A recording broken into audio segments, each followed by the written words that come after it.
আমরা প্রতিদিনই দৌড়ে যাচ্ছি, আর এই দৌড় কোথায় শেষ বা কোথায় শুরু সেটা আমরা এখনো জানি না।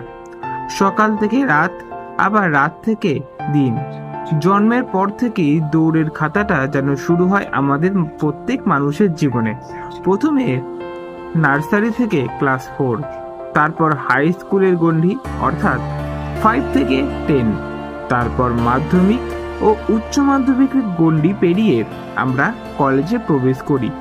কলেজের সেমিস্টারের পাতা উল্টাতে না উল্টাতেই সেই সেমিস্টারে চলে আসি। তারপর আসে ফেয়ারওয়েল, চাকরির পরীক্ষা কিংবা চাকরি খোঁজা, এক অফিস থেকে অন্য অফিস, বিরাম নেই। মনে হয় না আমরা আমরা কি রোবট?